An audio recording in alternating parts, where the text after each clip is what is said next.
gì mà phải mới họ đại ở bên đây sao hay mơ bùng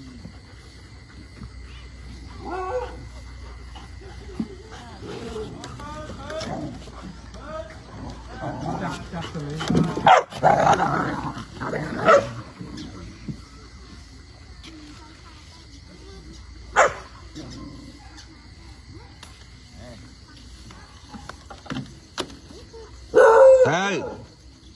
tớiนี่ช่องตะลิงnàyนี่ช่องสันติเพียรไอ้คุย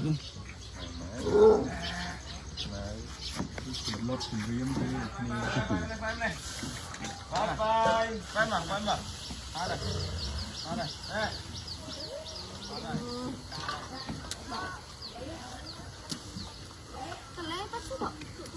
เปิดเยี่ยมเอา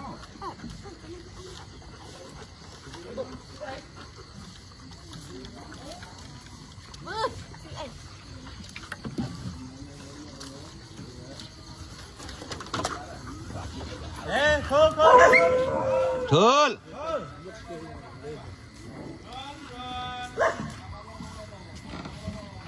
áp tôi chứ áp lấy bỏng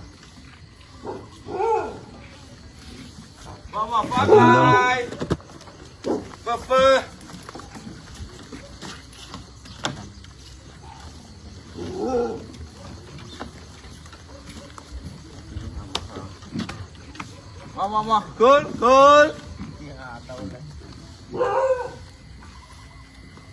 nè lúc nó lúc nè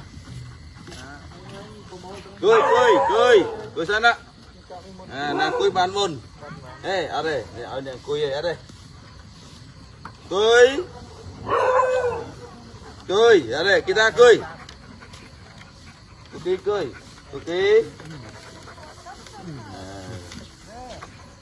nè cười ui cười nè này pru nè dính cười gì pru nè gừng nâng ta dính cười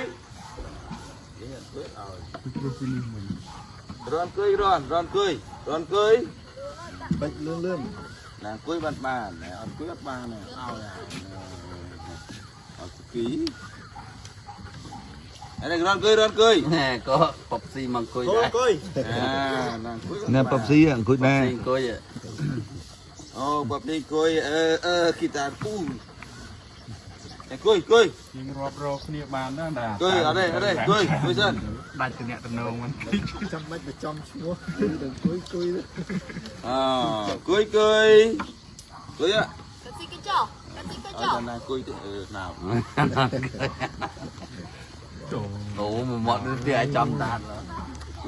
ôi tận mọt ăn nào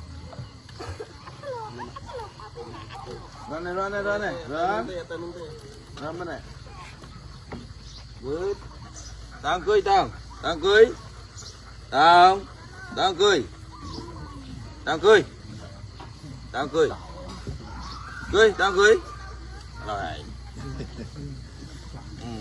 pep chế hay vậy pep ê cười mùi à cô nên một quạ phòng